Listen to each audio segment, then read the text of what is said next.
man, what a game for us, for the Bobcats. I'm extremely proud of my guys. I thought this was the closest we've come all season to putting together two halves. So, but even more so, man, I'm proud of the way we competed tonight.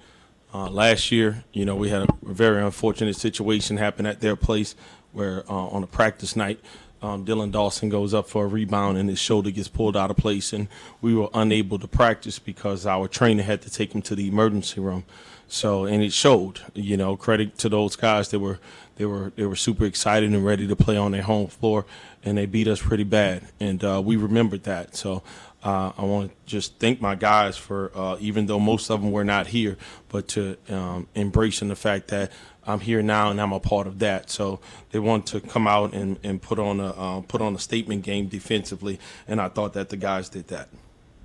Coach, like you mentioned, it was a great defensive showcase from the boys today. What was the game plan defensively for preparing for this Abilene Christian program? Well, we knew Smith was the head of the snake, and we also knew Hubbard was super aggressive and was going to be aggressive. But we felt like if we can slow down Smith, it would give us a chance in this game. And I got to credit our guards, for being able to do that, but also the bigs. We did a lot of switching tonight, and we trusted our guys to keep the ball in front. So I'm very proud of it. Yeah, we saw Caden leave in the second half. What's kind of, I guess, the status on No, him? he's fine. He's fine? Yeah, he's fine.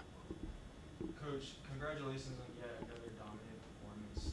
The team has now won 3 consecutive home games. What's been the key to the recent surge in dominance? Well, part of it's just playing here. When you play at home in front of a great crowd, being able to sleep in your bed. Like I said last game, you got to credit administration for understanding what we're trying to do here and investing in these home games. And they did a really, really good job, along with Coach Benny Sulzer, our scheduling coordinator, of getting us home. We haven't had 5 consecutive home games in 17 years, so it's the importance of it. You look at any team in the country, and those teams have more home games than road games. And also, the team has dominated in the first half by an 80-point margin, 209 to 129.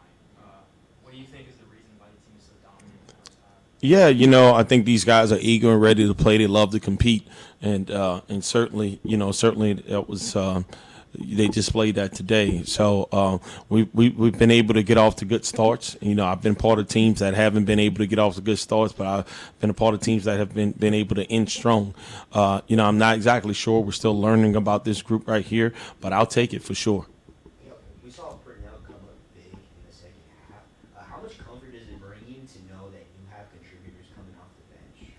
Yeah, I think one of the big benefits of this team, one of the things that we certainly know that we have is depth. Tonight may not be your night, but it can be our night if you do your job. And I thought that he did a really, really good job of coming in and finally picking his spots and impact and winning. Didn't have such a great night the last time out, but, like Mark did versus UTSA, he snapped back, and now Dem Purnell snapped back. So we saw an incredibly physical game being played. What do you how do you keep your guys, I guess, disciplined throughout? Because I know that there was a lot of fouls between the teams that game. Yeah, I think we have a term where we say what affects the B affects the hive, what affects the hive affects the bee. So our guys they want to embrace physicality. They want to play with passion and emotion. They just don't want to play emotional. So I think we have the right type of guys that we recruit that can channel their emotions and stay locked in and not get caught up in any of that kind of stuff. You guys had 19 turnovers tonight. Again, you said last game it was a problem last game, and you said your number is 11. Yeah. So what do you think tonight is the reason for all the turnovers? Yeah, we played against a very good defensive team. They were in the passing lanes, and we could not get separation on the wings, so it put the guards in a pretty adverse spot. So we knew that they were going to be jumping out in the wings, so we tried to run any of our action to the side. And then we made adjustments. And when you saw that, then that means that we have to have a dominant point guard. So what we did was we started keeping the ball in the point guard's hands and playing in the middle third. Everything that we did on the outer third, they jumped it. They were in the passing lane getting deflections. So we're familiar with their style of play. Coach, the head coach there and I, we work for the same guy, and when we have very similar styles. So we kind of knew today it was going to be hard to stay under 11.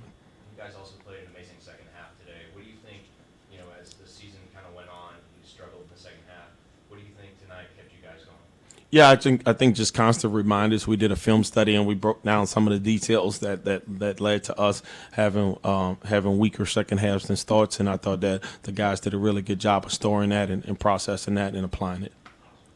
Coach, you guys dominated the paint and rebounds and points this game, just like many others. Would you say that this is the team's identity moving forward compared to three-point shooting, where the team only had 8 attempts, or was this just the game plan? Yeah, so we don't shoot a whole lot of threes. We shoot the right ones, and I think that in our percentages, if you look at our percentages over the years, they've been high, but our attempts have been relatively low. So that's pretty much the identity of our team. But if you look at it, we try to rebound a good percentage of our misses. So I think that is the identity, not of just this team, but of this culture here at Texas State. If you look at our numbers, it pretty much looks like a Texas State basketball game.